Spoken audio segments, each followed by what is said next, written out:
This episode is sponsored by DreamHost, web hosting with purpose. Visit dreamhost.com/Climify to sign up for a hosting plan today. I'm Eric Benson, the host of Climify, and I've been a satisfied DreamHost user since 2006. And I'm not the only one who enjoys DreamHost. They are PC Mag's Editor's Choice winner 5 years in a row. I use DreamHost because they're affordable, they care about the planet, they're easy to use, and have fantastic customer service. In fact, it's 24/7. I can't tell you how many times I've messed up the back end of my WordPress site, only to be saved by a DreamHost technician within the next 15 minutes or less. They're always available on chat. They send me links to tutorials, but most often just fix the site themselves. And then, voila, it's back up within a few minutes. DreamHost customer service is seriously the best. Because I care about the planet, I also want a hosting service that does too. DreamHost has improved on their corporate sustainability since I joined up 16 years ago. Currently, they get their electricity from renewable sources, use high-efficiency cooling infrastructure, utilize power-efficient processors, and partner with in-state clean wind programs. I also love how DreamHost is employee-owned and have office sustainability initiatives. DreamHost is committed to their employees and to their customers. Plus, their affiliate program is really cool. You can earn $15 to $200 in commission just for referring a friend who sets up a new account. Even better, DreamHost has no limits on how many people you refer to the program. To sign up as a DreamHost affiliate, go to dreamhost.com/affiliates. That's dreamhost.com/affiliates. And just click the sign up today button. And if you want to learn more about their sustainability initiatives, head to dreamhost.com and click on the green hosting link on the bottom.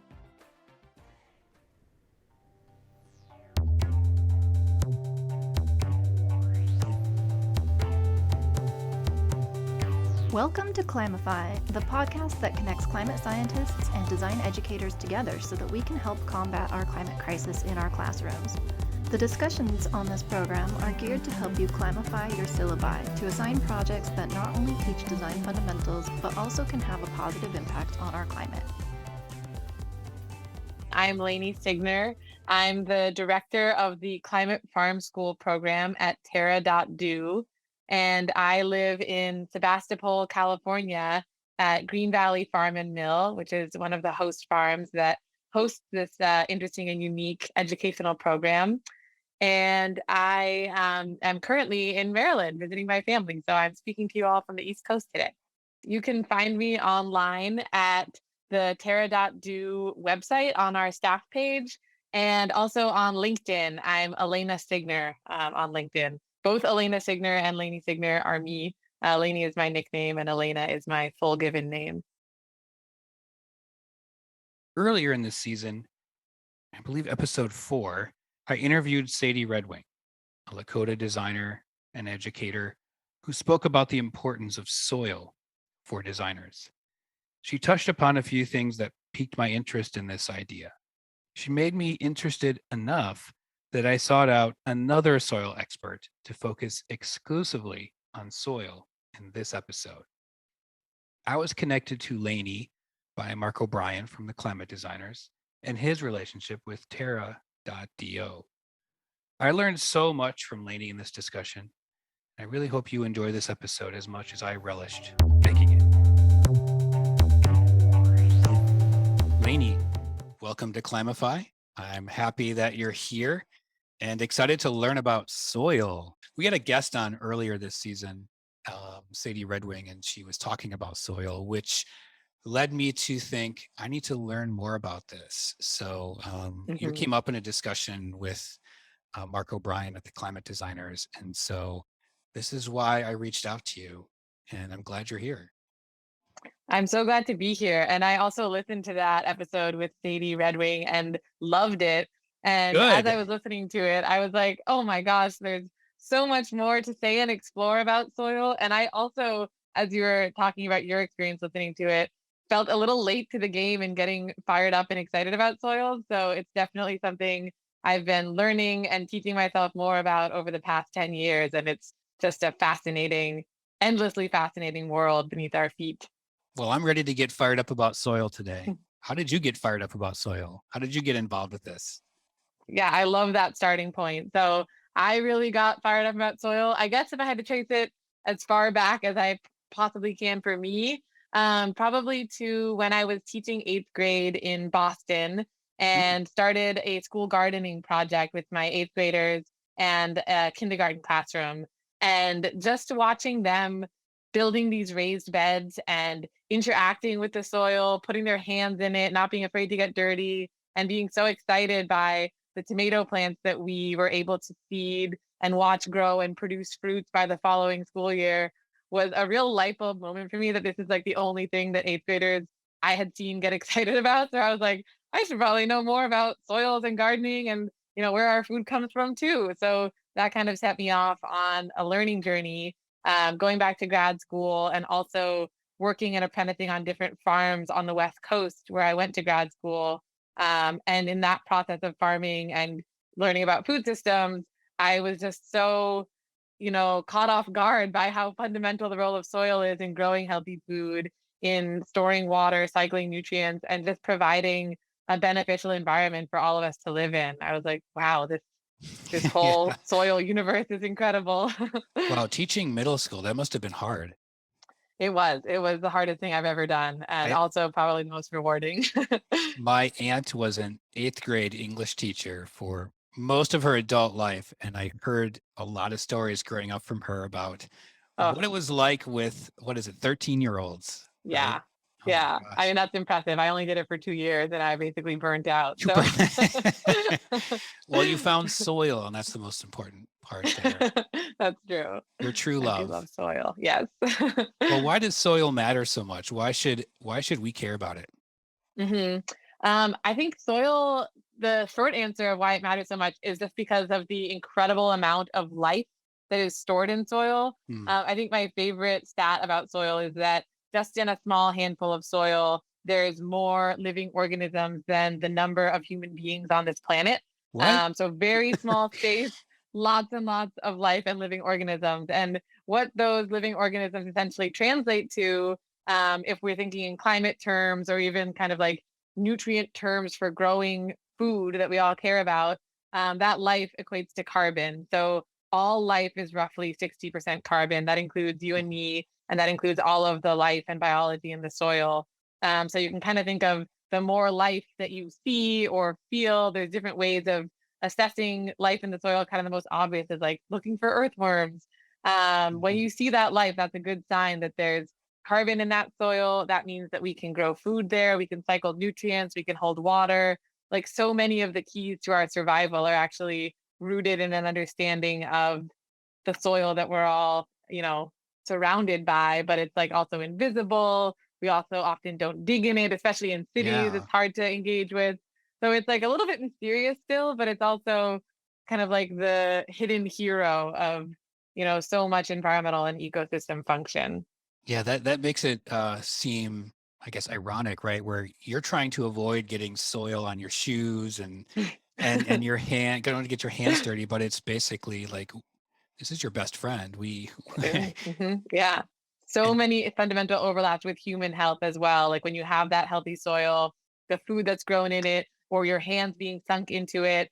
Like, first of all, your hands being in soil has been shown to reduce anxiety and depression, which is really, amazing.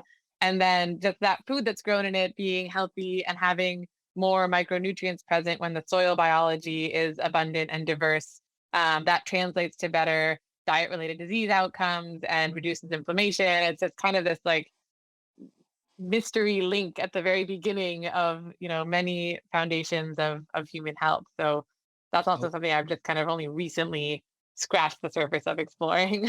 so does healthier soil mean healthier food? Yes, healthier food and healthier people. So Oh really wow. we should all care about this a Everything's lot. connected. Everything's Yeah. connected. Amazing how that works, right? I know. So in terms of like farming then with Mm, like either at home or about bigger scale, hmm um, what's happening, I guess maybe we'll start with like industrial farming. What's happening with the soil in that world? Yeah. So the soil in industrial farming contexts and on those large scale, big factory farms, we can think of them, whether they're growing corn, wheat, soy in the middle of the country, or whether they're extensive ranching systems raising just one type of livestock. These industrial farming systems are unfortunately wreaking havoc on our soil when it's crops that are grown in monocultures, which means just one crop across an entire field.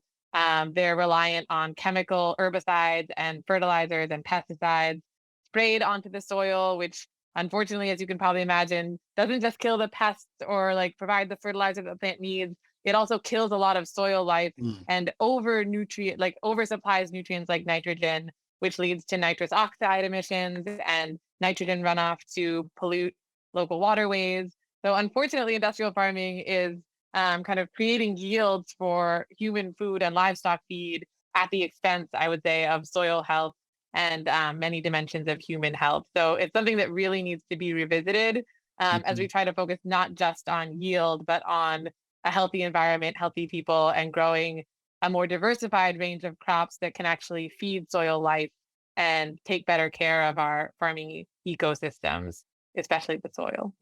Well, is it possible then that through that kind of farming, could it, I guess, not kill the soil, but can it kill the soil, I guess, in that respect? Yeah. Well, so yeah, the word that's used a lot is disturbance. So there is a lot of Disturbance? soil disturbance, and that is killing soil life at various depths. I mean, in various parts of the country, the topsoil that we think of as best for farming in the top, 6 to 12 inches might be pretty dead if you're applying lots of chemicals every year, or if you're tilling the soil with things like plows and tractor equipment. There's various forms of tillage that have varying degrees of disruption.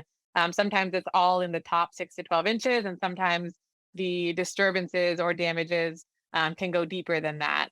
And so that's kind of this question of like, okay, well, how do we learn about that? How do we study that? It's pretty expensive to drill deep down into the soil and know what's going on. But we've started to get better at assessing the top soil profiles and understanding, okay, like, is this devoid of life? How do we bring biology back? Yeah. And in some cases, in industrial farms, we're tilling less, meaning we're not dragging plows and tearing up the soil mechanically. We're just, adding chemicals and pesticides, which some Mm. people are arguing is a little bit less disturbing, but still disturbing to those precious soil living organisms. Yeah. Well, how do you bring the soil back? What are ways that are you doing that or scientists Yeah. doing that? So bringing the soil back, I mean, yeah, the soil has obviously been a huge resource on the side of humankind for a long, long time. And I think Sadie mentions on her podcast episode, just the traditional practices dating back millennia have given us some examples of taking pretty good care of the soil while producing food for human populations. So we can look to the past as well as, current trends in what people are calling regenerative farming to think about how to grow food and protect the soil. In some ways, it goes back to reducing disturbance and like bothering the soil as little as possible. But it also, when we think about like if something is dead and we want to bring it back to life, we can't also just like leave it alone or ignore Mm. it. So some amount of intervention might be required, and that could look like planting a diversity of crops above ground and hoping that they have enough sort of like oomph in them to kickstart the process of soil life cycling between the plant level and the soil organisms beneath it, and the fungal networks. You can kind of kickstart that by replanting a diversity of maybe especially native plant communities. Mm. And diversity above ground is often mirrored by diversity below ground. So, kind of the more diversity you have in plants in a field or in a garden, the more that's feeding different organisms and biology in the soil. So, that's one good thing to look out for is like, don't just plant one thing, plant many things. Try to have a mix of deeper rooted plants like perennials, shrubs, trees, and then shallower rooted plants. And that's all going to kickstart a beneficial biological process again in the soil. And some people have developed inoculants that you could try to add back in some of the beneficial bacteria. But unless you also have a community to support any one thing you're inoculating a soil with, it gets really complicated and challenging, kind of the complex Yeah. food Yeah. web that you're feeding. I'm a little overwhelmed.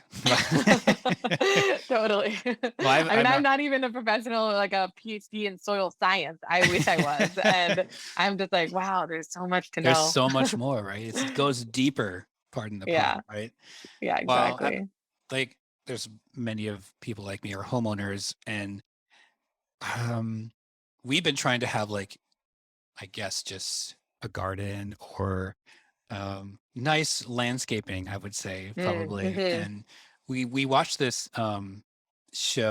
movie, sorry, Little Big Farm, I think was the name of it. Oh Yeah, yeah, and yeah. Biggest Little Farm. Yeah, Biggest yeah. Little Farm. Yeah, I'm sorry. Yeah, close, pretty close. And what they said is pretty much exactly what you said, and that is the more diversity, the more. And they were specifically talking about in native plants here Mm, on their place. The healthier the soil is going to be, the more robust uh, the whole ecosystem will be. And it's sort of like the opposite of how I was thinking about it as a homeowner.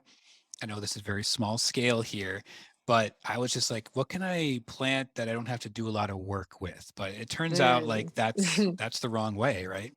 Totally. Yeah. There is a strong connection that we can have even in our home gardens and landscaping decisions, to thinking about like that connection with soil health. And I don't know, I have a neighbor at my family's home in Rhode Island who has basically replaced his lawn with a native New England forest ecosystem. And it has Oh, been a wow. project of 25 years. And he's That's like a amazing. professional ecologist. And it is amazing to see the tree communities that he started with, like the foundational bigger plants that provide understory and leaf Mm, droppings to nourish the soil and create a place where ferns might be able to crop up. And so it's like wow. not something that is, I would say, within reach for every busy professional with some sort of yard No, or home no. garden. But we can all take these little steps of like, okay, let's try to have this native bush or grass in addition to some annual vegetable crops that hopefully do well and are drought tolerant. Certainly, where I live in California, there's a lot of drought tolerant landscaping coming in to replace lawns. And I think my sense is that some of that is like more achievable by the average busy professional, to cultivate some of those species, learn a little bit about them, and ultimately not have like a full-time job on your hands in addition to Right. other full-time jobs. Yeah, because they were Yeah. saying in that film, like, yeah, it took some work, but once they got it planted and it Hmm. was going, they didn't have to do anything, not as Hmm. much. It Yeah, starts to take care of itself. That's true. That is yeah, very encouraging and exciting to see. And we need to do some human tending to maybe get to that point of right. nature looking after itself. But I mean, we are ultimately part of that nature system. So we can think of ourselves as being a beneficial boost and then maybe stepping back over time. But I like to remind myself that when I do something like plant a tree or, get some perennial roots in the ground, it's really not just for me. It's like it's a beautiful gift to the future. So Right, even if yeah. I get this sad, like, oh, I'm renting, I'm not even gonna live here like for 10 years to see this tree grow. I'm like, someone else will hopefully benefit. And like they might not even know my name, Yeah. but that's kind of beautiful. So try to take the long view.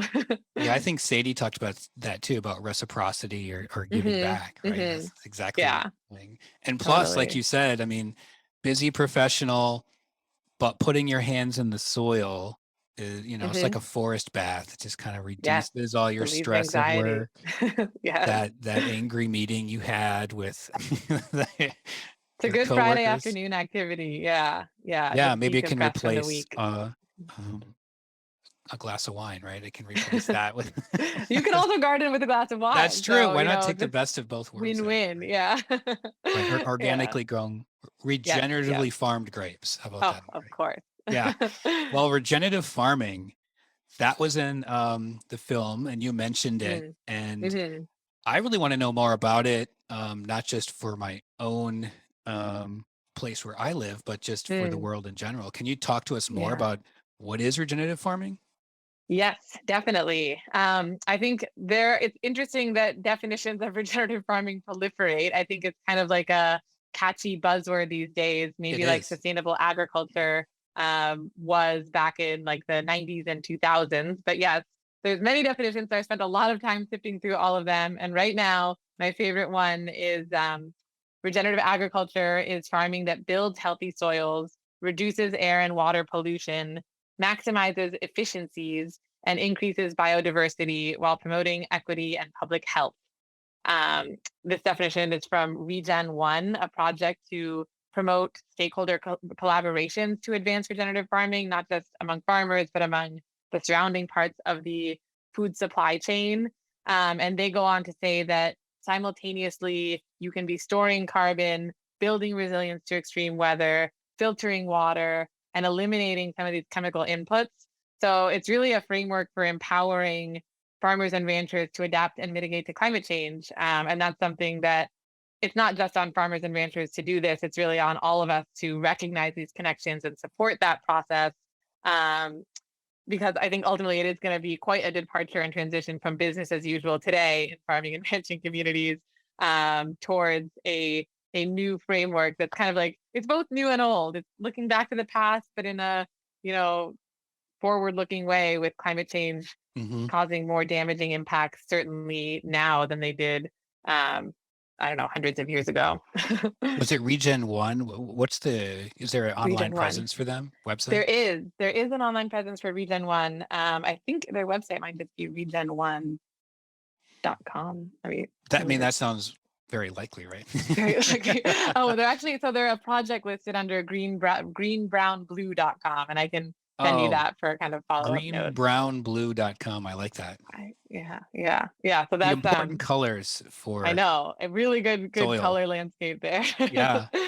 Yeah. So with regenerative farming, first of all, I really like that definition, and regenerative agriculture got me interested in the field of regenerative design, because that's a thing, right? And I believe it probably sprang out from regenerative farming, and I just like switching the word agriculture to design, right? How do we design things that improve our soil, right? You design packaging that improves the soil to totally improve us, right? Because apparently, right, the soil creates better food and creates better healthy humans. Exactly. Yeah, and how important then is soil and regenerative farming to help in our climate crisis? So I would say it's pretty essential to be focusing on the soil in the fight against climate change. Like most climate solutions, it is not sufficient by itself to solve climate change. So every time I hear like over trumpeting of like soil carbon will solve the problem, I'm like, well, no, it won't. But we certainly have lost a lot of carbon from the soil to the atmosphere, and thus have an opportunity to put that carbon back in the soil.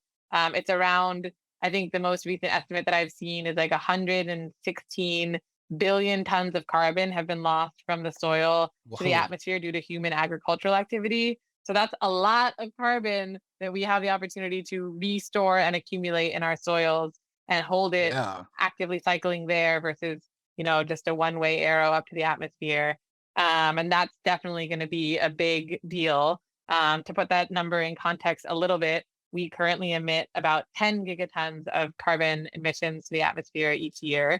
So this is like from farming, total human emissions. Total. So this is like historic agriculture it's about 11 years of current rates of emissions today, which are obviously more today than they were a long time ago. But it's a lot. So it's a really big deal in the fight against climate change to focus on building healthy soils. And like you were saying, like the regeneration of soil life, there are principles there that have somehow amazingly been universally agreed upon by a lot of very smart soil scientists that I think are relevant to regenerative design, regenerative economies, regenerative lifestyles. So maybe we can think about that a little bit and how let's those talk apply. about that, because I don't know what the principles are, and that would be really cool to think about that from a design perspective. Let's follow nature's model, really. Totally. And I think design professionals might be like better. Once I tell you the 5 principles of soil health, you all can think about how that actually does map well or can be tweaked to influence regenerative design. But the 5 principles of soil health are: number 1, maximize diversity, which I think applies directly to regenerative design. Number 2, keep the soil covered. So that can be keeping covered with anything, living plants, mulch, even things like tarps sometimes to overwinter a field and let crop residues break down. Like you just want to keep it covered so you don't have wind and rain and damaging impacts that cause soil erosion. Number 3, keep living roots in the ground as much as possible. Number 4 is integrate animals. So that people think of that as like you have to have cows, chickens, pigs, but it's actually like any non-plant life form, like worms count, birds count, snakes count, owls count. So make your farm an inviting, or like keep the soil, I guess, integrated with the animal kingdom. That's going to be beneficial for nutrient cycling. And number 5 is minimize disturbance. So we talked about disturbance being physical disturbance of tillage, chemical disturbance of fertilizer, pesticide. So you want to minimize that disturbance. And then in the design space, regenerative design, I mean, minimizing disturbance, I feel like is, to me, like kind of like let designers do their job and don't get in the way. Don't like give people shitty contracts. Don't tell us not to do certain things. Like give us free reign to design and create and have the conditions to thrive as living beings. So that translates as well. Yeah, I think also it could be disturbance as in impacts, like designing without major negative impacts, right? That's disturbance. So I think that definitely applies to that. Both ways. I like yours too, because of course, clients will tell you to make it. I was taking it in an HR direction, but minimizing disturbance, and that requires a lot of thought because almost every project or system we've designed as humans will probably have unintended consequences that you'll learn a little bit by doing and have to redesign. And so I guess that feeds into the redesign part of the design process. But yeah, minimizing disturbance is a good one. Yeah. And the other ones too, like, let's see. What was the first one you said? Because I had an idea from that one and then I lost it. Maximize diversity. Maximize diversity. Yeah, exactly. So maximize diversity from the standpoint of design wouldn't be about designing for more voices, DEI work, diversity, equity, inclusion work. And, the more you think about who's going to use it, the longer it'll last, and the more people will embrace it, right? So if you make something that is like culturally insensitive, right? Like it's going to be taken right in the down. Trash. Right. Yeah. It goes right nowhere. in the trash. Yeah. So I think if you're listening to the show, I think the list for you is something to think about, for all of us to think about how we can turn regenerative agriculture principles. There's 5 of them into design principles. That'll be our challenge. I challenge you to memorize them too. Yeah. I've already forgotten all of them. Proud of myself for thinking. I actually swear I didn't even look at my notes for that. I had them in here. You're committed to memory. Yeah. But that's in the work you do every day. Like this is. Yeah. This is huge in the course that I teach, the Climate Farm School, rests heavily on a foundational understanding of soil health. We spend the first part of the course talking about that, exploring that with a combination of farmers, soil health experts, and kind of like other local stakeholders advocating for healthy soil, which is, come to find out, a big part of some folks' Farm Bill platform for the 2023 Farm Bill coming up. So that's exciting. So we talk about that a lot in my line of work. Is that class you teach for anyone, or is it just for farmers? Yeah, the course that I teach is for anyone. It's for adult professionals and students. We've had a few graduate students at least taking the course. I don't know if we've had any undergrads yet, but it's for it involves the 4-week course. 3 of those weeks are online, sort of prepping and debriefing for the amazing core part of the experience, which is 1 week living and working on a regenerative farm alongside the host farmers. Really? It's pretty amazing to be a part of those conversations and just the side-by-side work, meals preparation, mealtime conversations between farmers and all these different folks from many professional backgrounds and walks of life, sort of having that reconnection moment. This reminds me because I can't remember how many years it was now. I'm just going to say 6, probably wrong, but there's a farm on campus. It's organic farm on campus. Oh, lovely. Here at Illinois, called the Sustainable Student Farm. And one summer I went out there. I was trying to plant some prairie grass. I do this paper. I have a paper making studio, and I make paper out of agricultural byproducts and prairie Cool. grass. Wow. Yeah. So I'm Okay. into soil for that reason. Yeah. But you've taught me like exponentially more than I knew. But I went out there just to help plant the prairie grass that he basically let me soil to grow the prairie grass. And I Wow. was out there for like half a day, and I can tell you that I felt so much better after Mm, doing that. mm, And I mm. thought, like, why don't I do this more? Like after I was Ah, done. And yes. then, I really haven't since, which, I don't know. I need to get back there. But I remember Yeah. riding on the back he has an electric tractor, which is pretty Ah, cool. sweet. And he That's has his awesome. solar panels that he charges his tractor on, which is Dang. super neat. And Living the dream. Yeah. yeah, he was. And I just was like, I was covered in soil. Mm. And I just felt like I was very productive that day. Yeah, totally. Yeah, I think that ability for people that have taken the course and spent a morning, recently harvesting winter squash for 4 hours, and you see Oh, wow. how many winter squash a group of 10 people can get. It's like so satisfying. And you are covered in soil. The squash is a little dirty when you're getting it out directly out of the field on a crisp and cool fall morning, but it's so rewarding. I think that Yeah. that piece is motivating for people, even if they're coming in thinking, I just want to understand how carbon cycles in the soil. Like what you really want to do is harvest squash and work with farmers. That's like having that physical labor release sometimes when that's not a part of your norm. And like again, those hands in the soil moments are they can feel really good. Is that course over for the year, or is it still going on? We're just wrapping up our last course. It's actually underway now for 2022, and then launching new courses in the spring of 2023 and beyond. So yeah, there will be more courses More. coming. Our last course is in Italy right now, so Ooh, lucky them. yeah, lucky them. Are Yeah. there any have you had any designers take this course that you know of? Oh, great question. I think at least one. Yes, we did have one. And she Oh, wanted to cool. make a really cool book, like Of visual art course. meets text. Yeah. So you had this like it's gonna be online and physical copy, that it's like hand-drawn images to sort of Oh, depict cool. some of the regenerative agriculture science for more like kind of taking the regenerative ag scene and bringing it down to a home gardener level for like a regenerative home garden. So Mhm. that was one cool idea.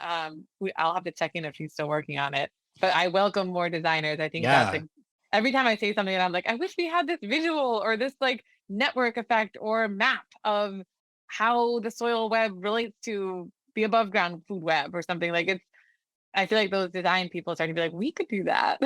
Yeah, It's definitely. very Hopefully we useful. get some more of our Yes. listeners to sign up, Ah, this and, audience. and Yes. their Please students come and my way. their friends, right? Well, there Totally. was an episode in the first season where we talked to a climate scientist, Gerardo, and he Mm, said the same thing. He was like, I wish I had some designers with me when I'm in the hmm Arctic to better one, that's a little bit colder, but hmm to either like just document what he's doing. Like I could imagine Yes. the same thing with you. Like, Yes, I would love a design friend on my shoulder, yeah. helping me just communicate about some of the things that we're exploring and discovering on these courses and with these host farmers. That it takes a lot more engagement and people and like public understanding and awareness Mm, in order to make a systemic change. Because we can't just be making changes at this point, like one farm at a time. We need to like understand some fundamental principles and then right. go forth and like carry them out in bigger and better ways. And I feel like there's a big role for design in that. So yeah. Yeah. So there's a big storytelling role. Definitely. Yeah. Definitely. And I wonder then about um, the way that we meaning, I guess, the people involved in climate action, uh, Mhm. how can soil be better integrated into that climate story? How can we better do Yeah. this? Yeah. Yeah. That's a great question. I think just maybe like being present and telling some of the stories of the farmers and land stewards and soil scientists who are kind of uncovering a lot of new information or new discoveries about how healthy soil is maybe impacting, Mhm. say, like your ability to withstand a hurricane in Puerto Rico or your Wow. ability to grow a diversity of healthy crops to feed your community when more and more people are wanting that food as we've seen kind of supply chain shocks in grocery stores due to pandemic related or climate related disruptions. I think telling some of those stories in like really captivating ways gets at the human element of soil And I think there's also some amazing public health advocates that could have more storytelling assistance to have those voices amplified in especially urban communities where food apartheid and food sovereignty are like the biggest questions, and access to growing food and healthy living soils is a little bit more challenging. But there's still that recognition that like healthy soil equals healthy people, and Right. folks trying to do the work of, having healthy, thriving urban gardens, whether it's, in the ground or on the rooftop. And I think that's like really, really inspiring because these people are often doing that work without tons of monetary compensation, but like often just like Right. people powered community support. And I would love to just like have those stories being told with hopes that it can better resource those efforts and like kind of protect them a little bit more politically with, support for urban agriculture and support for regenerative farmers for the ecosystem services they're providing, whether they're urban or rural. Yeah, I think storytelling will hopefully help get this on more people's radars. And I say also urban residents because there's just kind of more of them living Right. in the cities where the disconnection piece might be a little greater. But yeah, bringing the Well, you story to created a the urban tagline people. already, right? Which was the tagline was healthy soil, healthy people, Mm-hmm.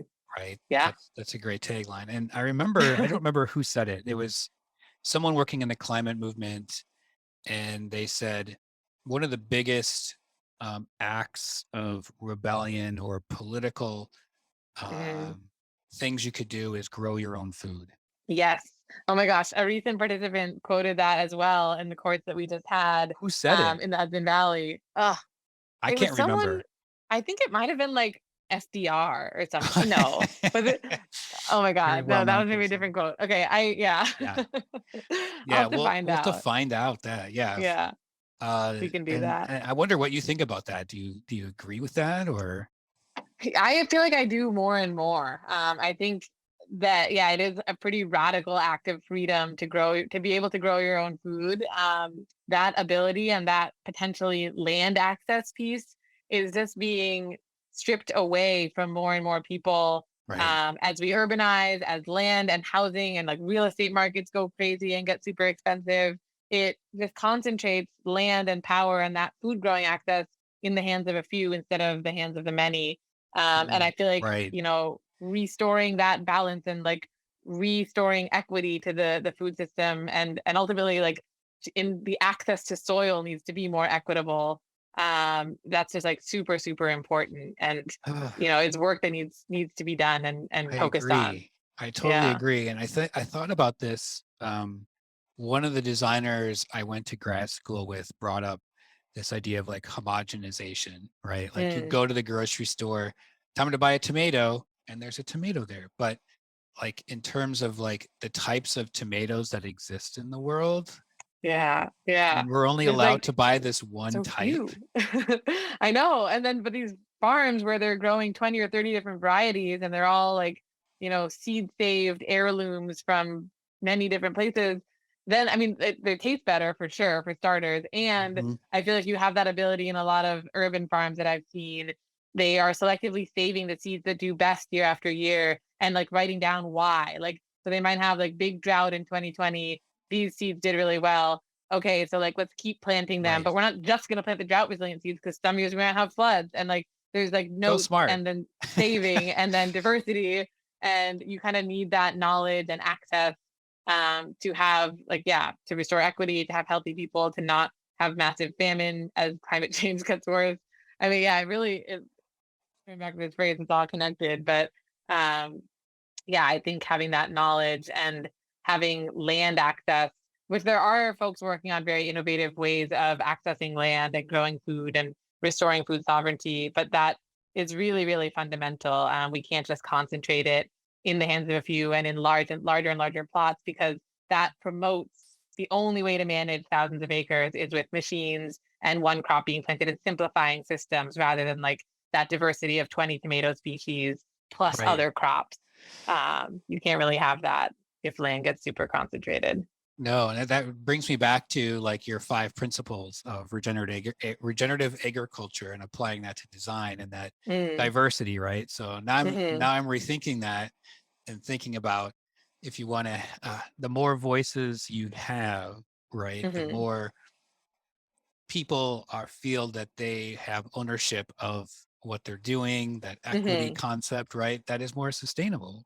Totally. And the Yeah. more voices you have, the more tomatoes you have. That's Right, why I was kind exactly, of thinking right. right Like away. I was like, let's that seems great. embrace that. Yeah, because I think Yeah. about then, like, I'll just refer to graphic design because that's what I teach, but a lot of the work that we're doing, or foundational design that we learn, I should say, is all based on very Western European, like Mm, Bauhaus and Swiss mhm, modernist work, which, mm, you go to Africa, you go to other countries where they were creating things and they weren't necessarily following that. And that's, they're basically like, that canon is sacrosanct and you cannot break it, but we should, totally.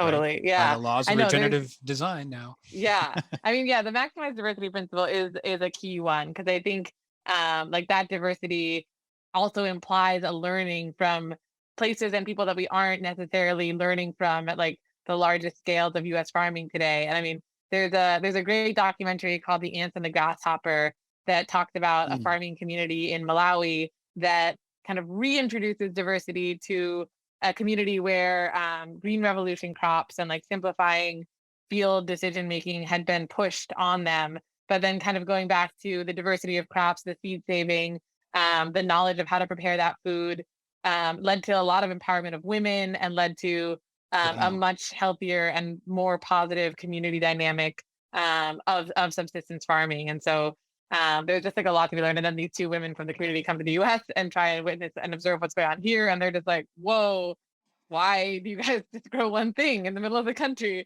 So it's a lot of good recognition of the value of diversity. Yeah, if you Um, are you familiar with drawdown.org? yes. Yeah, and so what you just said, right? It it attacks and embraces two different things that they talk about in terms of fighting the worst climate change scenarios is, soil health, and then Mm. empowering and educating women. Oh yeah, I Right in know. that one That's kind of like example. a That's great. sneaky, yeah, climate solution stuck in there that takes a lot to unpack, but it does, yeah, have a lot of bearing on our future for so many reasons. So yeah, that's great to great to reference. Yeah, it is. And unfortunately, we're getting close to time here, and there's so much more I want to know about soil. Yes, I might need to always. take your course. You're always welcome. Yeah, but it leads to my favorite question that I ask everyone, and that is Mm, putting yourself into my shoes or the mm, design educator's shoes and thinking about your work and experience. What would you do if you were asked to teach a design class? What would you have the designers work on? What would you mm, assign them? hmm. Definitely. That's a great question. And I was thinking about this Thank a you. lot because I was like, there's so many cool assignments that probably happen in design education spaces that I, wish I could have done or participated in, and I'm not fully aware. But I would say, yeah, taking your class out to a farm, maybe the campus farm, or maybe just a farm or garden in their community, and allowing them to sort of sit, observe, meditate, relax, be a part of a farming and gardening environment, and engage with the soil ecosystem. I Yeah. think just having that time can lead to unexpected forms of inspiration, and even better if you can have a farmer out there with you sort of talking about their recent experiences and observation. I think the human power of observation is not something we all get to use enough of when we're working on computers all day. So yeah, get outside onto the land and witness, observe, think freely, and then take up some of these challenges that you might be seeing or feeling, or like recent ones that we've heard at the climate farm school courses are like, how could we map the soil types and crops that we're growing here onto like Right. historical land use that might help us guide decision making around what to plant for the future? Is it the crops of the past, or is it the crops of the past from like 50 miles south of here as things get temperatures warm? So just having some of these, I don't know, like mapping tools, visuals, or storytelling narratives of the soil, like, act out a skit of the soil I know. microbiome. That would be so hilarious and engaging. The story Um, of soil, the story of soil. I actually a once tried to dramatic do this with some interpretation. farmers. Yeah, I played the role of a soil microbe and we acted out a skit for like local elementary school Do students. you? But it was probably way over their head because we were talking Yeah. about like the fungi hyphal networks and like the soil microbes. But I mean, yeah, there's probably more work to be done there for sure to visualize the incredible interactions This down also below. works for like the theater programs, right? Yeah, totally. I know I'm talking about design, now I'm talking about theater, but yeah, It's I think fine. drawing this The arts. inspiration directly from the land and from nature and from, if folks are able to come out and work with farmers or take a climate farm school course, I feel like you'll have no shortage of projects being thrown at you for the rest of your life Right. by the people that are just fired up to have designers in their midst to be like, oh, help us, figure this one out. And like, we have these challenges that we're too busy working 8 hours a day out there, like more than that really in the summer, to figure out on our own. So you're very needed designers. Yeah. Well, this makes me feel vindicated because I did a number of years ago take my students to that organic farm, Ah, and beautiful. I had a good time. They had a good time. Funny story was one of the students, we learned this, and I've never heard of this before.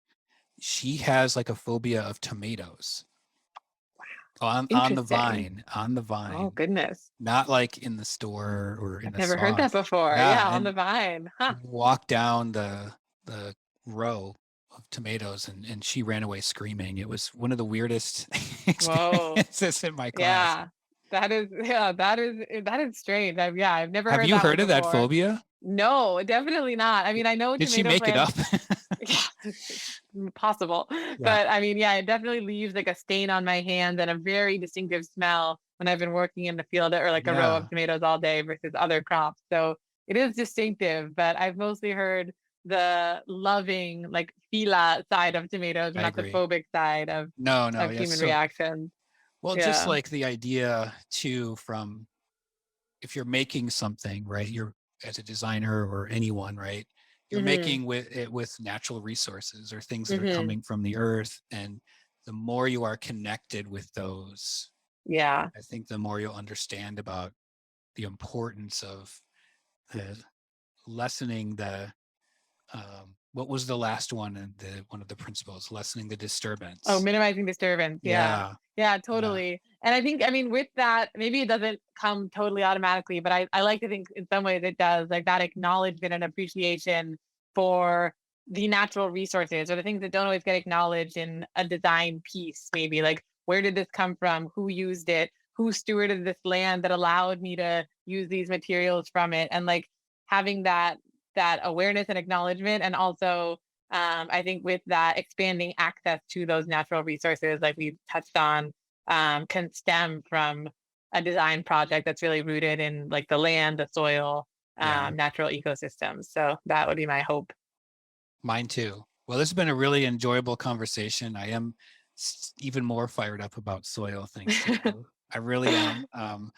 I'm motivated to test the soil in my backyard. I've been Yeah. wondering why things aren't growing very well. Well, Yes, I might happy have to some share reasons. resources on how to do that, get your soil Yeah, tested, but also just things you can do to smell your soil, hold it.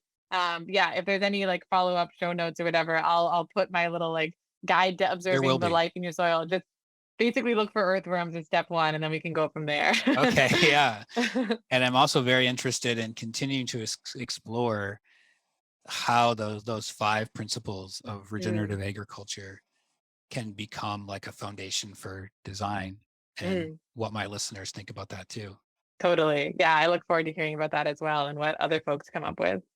Laney, thank you very much. Where can we find you online again? So yeah, you can find me on LinkedIn at Elena Siegner, and I'm on the Terra.do website on the staff page, and you can find my email there as well. Well, thanks for being on the show, and good luck with all your soil adventures in the near future. Thanks. You too. Good luck in the garden. This podcast is written, produced, and engineered by me. Designed by Bashul Rashik and Mark O'Brien, with social media strategy by Michelle Wynn. Music by Casual Motive. Next time on Climify, we're joined by professor, illustrator, author, and Afrofuturist John Jennings. He joins us to share the power of comics when it comes to climate storytelling. When you talk about storytelling and you talk about design and storytelling, the final thing is affect, like how that object or that experience makes you feel when you leave, right? Or the thing that you leave, what does it Mm, feel like, you know? And if you're scaring the hell out of people, yeah, then and people don't want to interact with that, you know. So it's true. maybe we should go to hope funky, punky kind of way, right? Where you're The talking solar about punk, hope solar punk. punk. Yeah, so like, hey, you know, we're talking about the future. And so I would say like try to figure out ways to kind of, you know, push the narrative towards hope, towards we can still do this. Like we have to work together.